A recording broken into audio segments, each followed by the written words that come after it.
वही स्ट्रैटेजी कहलाती है और हमने सिंदूर के माध्यम से ये तो दिखा दिया कि भारत किसी भी तरीके के युद्ध में पीछे नहीं है और हम इस तरह के युद्ध का भी जवाब दे सकते हैं। एक और महत्वपूर्ण सवाल है सर, हम लोग भी लगातार मीडिया कवरेज भी करते हैं और एक होती है ख्वाहिश और एक होती है वास्तविकता। अब ख्वाहिश तो यही है बहुत सारे लोगों की अखंड भारत ही बन जाए, लेकिन एक राजनीतिक इच्छा शक्ति और एक राजनीतिक नैरेटिव होता है जो हर मंच से कहता है, कभी रक्षा मंत्री कह देते हैं, कभी कोई मंत्री कह देता है और राजनेता अक्सर मंच से कहते हैं कि वो दिन दूर नहीं जब पाक अधिकृत कश्मीर हमारा होगा। सब मानते हैं, दिलों में ख्वाहिशें हैं, लोग चाहते हैं और अगर 370 हट सकती है, राम मंदिर बन सकता है तो लोगों को लगता है कि पाक अधिकृत कश्मीर भी कल को हमारा हो सकता है। ये एक पॉलिटिकल नैरेटिव है, लेकिन एक सेना प्रमुख के रूप में जिनको जमीनी हकीकत सचमुच जमीन पे खड़े रहकर पता है और वहां से पता है जहां से हम सब नहीं देख सकते, पाक अधिकृत कश्मीर का भारत में शामिल होना कितना सच और कितना सपना है? तो ये सवाल बहुत ही इंटरेस्टिंग सवाल है और क्योंकि आपने अभी बैठे बैठे अपने बताया था कि आप ये पूछने वाले हो तो मैंने जल्दी से गूगल का इस्तेमाल किया। आजकल वही सबसे गूगल देवता गूगल बाबा उसके बाद बाबा रामदेव आने वाले, एक बाबा रामदेव भी मंच पे आने वाले पहले तो इसके बारे में मैं क्योंकि मुझे थोड़ा मौका मिला रिएक्शन टाइम सर, वो जो पार्लियामेंट्री रेजोल्यूशन है उसको मैं पढ़ के सुनाता हूँ जो इस बात को पूरा एक तरीके से साफ कर देगा कि पाकिस्तान ऑक्यूपाइड कश्मीर के बारे में हमारा क्या कहना है। ये कि India's parliament passed A unanimous resolution on February 22, 1994। ये अभी की बात नहीं है, ये बहुत पुरानी बात है, 1994 की, declaring Jammu and Kashmir including areas under Pakistan's control referred to as POK, an integral part of India, demanding Pakistan vacate illegally occupied territories, asserting India's resolve to reclaim them through all necessary means and opposing external interference. This resolution remains the cornerstone of India's official stance, reaffirming sovereignty and territorial integrity over all of Jammu and Kashmir and Ladakh. इससे सुन के किसी को मतलब कहीं पर भी कोई शक नहीं होना चाहिए कि पीओके भारत का हिस्सा है। ये कब और कैसे फिर से हमसे जुड़ जाएगा ये भविष्य की बात है, लेकिन ये हमारा हिस्सा था और है और रहेगा। देखिए, ये जोरदार तालियों की दरकार है। अमर उजाला संवाद के मंच पर एक इतने बड़े पद पर रहे सेना के प्रमुख हमसे कह रहे हैं कि पाक अधिकृत कश्मीर हमारा था, हमारा है और हमारा होकर रहेगा। ये किसी राजनेता का बयान नहीं है, ये एक बहुत बड़े जिम्मेदार पद पर बैठे और उन्होंने जो संसद में रिजोल्यूशन 1994 में पास हुआ उसको पढ़कर सुना दिया। तो वो तो हमारे देश का रिजोल्यूशन है और केवल राजनीतिक नारा नहीं है, उसको केवल मंच से मजबूती के साथ नरवणे साहब ने दोहराया है। और जब नरवणे साहब जैसा व्यक्ति कहता है तो हमको लगता है कि सपना अब सच होकर रहेगा। वो दिन दूर नहीं जब पाक अधिकृत कश्मीर में भी सचमुच तिरंगा ही लहराएगा और जल्दी हम इस मकसद को हासिल करेंगे। नरवणे साहब, मैं अगले सवाल की ओर बढ़ता हूँ। इधर हमने पाक अधिकृत कश्मीर की बात कर ली, लेकिन ठीक उसकी विपरीत दिशा में एक ऐसा पड़ोसी है जिससे निपटना हमारे लिए हमेशा से टेढ़ी खीर रहा है।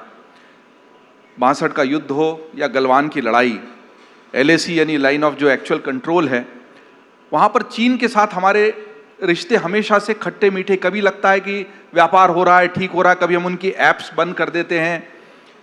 सिंदूर में जो भूमिका रही चीन की वो बड़ी संशय वाली नज़र आती है, लेकिन फिर भी अभी जो ताज़ा वैश्विक परिस्थिति है उसमें हमें विश्व रिश्तों की दृष्टि से रूस, चीन, भारत अलग तरीके से एक मंच पर दिखाई देते हैं। लेकिन एक सेना के शीर्ष व्यक्ति के रूप में आप LAC का जो पूरा परिदृश्य है, चीन के साथ हमारी जो लड़ाई है और चीन के साथ हमारी जो तकरार है, दुश्मनी है, उसको कैसे देखते हैं?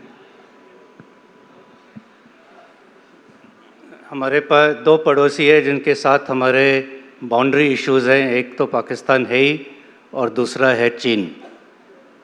चीन के साथ हमारी प्रॉब्लम इसलिए है कि जो बाउंड्री है, और मैं खास करके ये शब्द इस्तेमाल कर रहा हूँ बाउंड्री, ना कि बॉर्डर, क्योंकि ये बाउंड्री जो है अभी तक तय नहीं हुई है और ये इसका बदलाव इंटरनेशनल बॉर्डर में नहीं हुआ है। और जहाँ जहाँ बाउंड्रियाँ होती हैं वहाँ हमेशा कोई ना कोई मतभेद होता ही रहता है और टकराव होते ही रहते हैं। और इसीलिए चीन के साथ भी जहाँ जहाँ हमें लगता है कि ये इलाका हमारा है, कहीं उनको लगता है कि वो इलाका उनका है, तो यहाँ पे जहाँ डिफरेंसेस ऑफ परसेप्शन होते हैं वहाँ पे अक्सर ये क्लैश होते हैं और फेस ऑफ होते हैं, जैसे कि गलवान में हुआ। लेकिन ये नहीं है कि गलवान में ऐसे पहले बार ही हुआ है। हर साल कहीं ना कहीं, चाहे ईस्टर्न लद्दाख में हो, सेंट्रल सेक्टर में हो, बाराहोटी के पास, सिक्किम के एरिया में, अरुणाचल के एरिया में, ऐसे कई इलाके हैं, 10-12 इलाके हैं जहाँ पर इस किस्म के किस्से होते रहते हैं। लेकिन पिछले 2-4 साल में अगर एक बात बहुत सरल तरीके से सामने आई है, वो ये है कि इस बाउंड्री इशू का जो अगर उसको सुलझाना है तो वो बातचीत के ज़रिए सुलझाना होगा। यूनिलैटरल यूज़ ऑफ फोर्स के साथ वो स्टेटस को जो यथास्थिति है वो बदली नहीं की जा सकती। और जो जवाबी कार्रवाई भारत ने लिया उससे ये बात और भी पक्की हो गई कि ये बाउंड्री प्रॉब्लम एक अभी मिलिट्री स्तर पर सॉल्व नहीं हो सकता। अगर हो सकता है तो पॉलिटिकल लेवल पर ही हो सकता है और डिप्लोमेटिक लेवल पे। तो मिलिट्री है वो सिर्फ इस बात को उस स्तर पर ले जा सकता है, और हम ले चुके हैं कि सभी लोगों को ये समझ में आ गया है कि बातचीत के ज़रिए इस प्रॉब्लम को सुलझाना चाहिए। मतलब जमीन का 1 इंच हिस्सा हम नहीं देंगे और वहाँ सेना मजबूती से खड़ी है, लेकिन बाकी जो होना है वो कूटनीतिक और रणनीतिक दृष्टि से होना है वो सर एक सवाल इससे जुड़ा हुआ है, हालांकि मेरे प्रश्नों की फहरिस्त में नहीं था ये, कि कई बार लोगों के मन में ये भी लगता है कि हम युद्ध के मैदान में बहुत मजबूत हैं लेकिन समझौते की टेबल पर हम कमज़ोर पड़ जाते हैं। क्या एक सेना प्रमुख जो रहा है व्यक्ति, उसको भी ऐसा लगता है? चाहे वो शिमला समझौता हो, चाहे सिंदूर का भी लोगों को लगता है कि वो युद्ध ठीक उस वक्त रुक गया जब शायद हम पाकिस्तान को और कड़ा और तगड़ा नुकसान पहुंचाने की, तो एक कसक तो रहती होगी एक सैनिक के मन में कि यार ये राजनेता लोग समझौता कर लेते हैं और हमारी मेहनत जिसके लिए हम बने हैं कि लड़ें जीतें, वो कहीं समझौते की टेबल पर हम कमज़ोर हो जाते हैं क्या सर? ये सिंदूर का ये सवाल मुझे ऑपरेशन सिंदूर के ख़त्म होने के बाद भी एक बार पूछा गया था। उस वक्त मैं पूना में था, 10 या 11 मई की बात है, और उस वक्त मैंने ये कहा था कि war is not a Bollywood movie.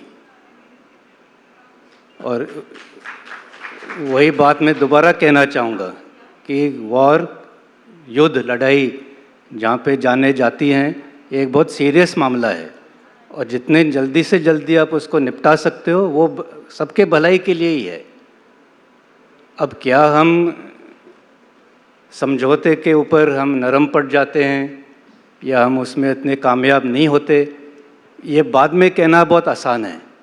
लेकिन उस वक्त जब फैसला लिया जाता है तो कोई भी जो है जानबूझ के गलत फैसला नहीं लेता या गलत समझौते पर नहीं मान्यता देता।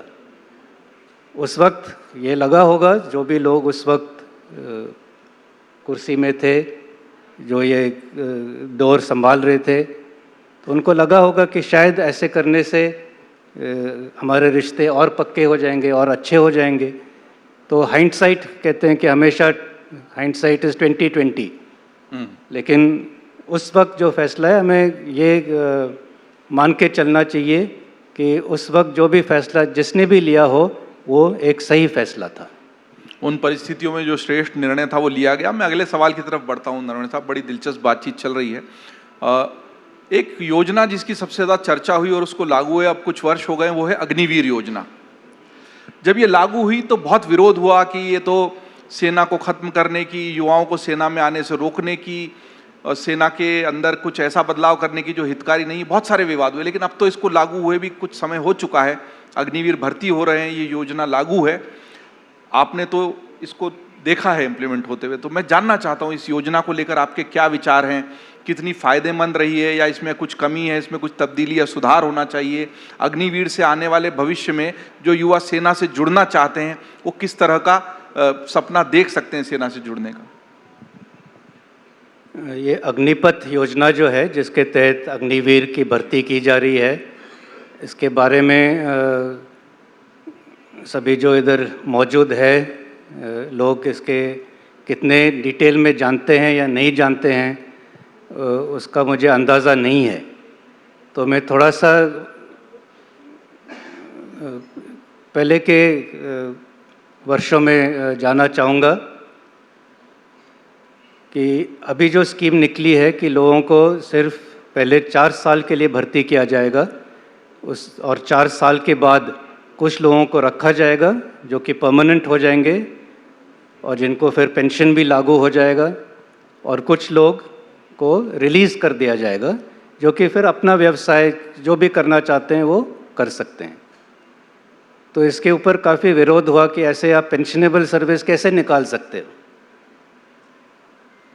लेकिन लोग ऐसे कह रहे हैं क्योंकि उनको इतिहास मालूम नहीं है। 1970-75 तक 76 तक इनफैक्ट पेंशनेबल सर्विस नाम की चीज़ कोई नहीं थी फौज में।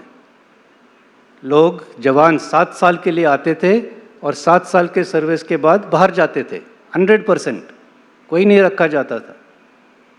और उस वक्त क्योंकि 7 साल के बाद जाते थे, जो एवरेज एज थी सिपाही की, जवान की, वो ऑब्वियसली कम थी।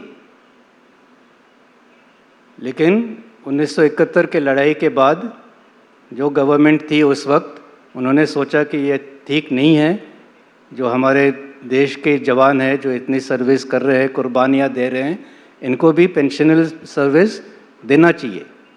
लेकिन अगर पेंशनेबल सर्विस पेंशन देना है तो फिर वो 7 साल के सर्विस में लागू नहीं किया जा सकता, और इसलिए जो terms of conditions of service है उनको बदली किया गया। जो HR पॉलिसी है, जो हर कंपनी में HR पॉलिसीज़ होते हैं, तो HR पॉलिसी को बदली करके वो 7 साल से 15 साल बढ़ा दिया और फिर पेंशन लागू कर दिया।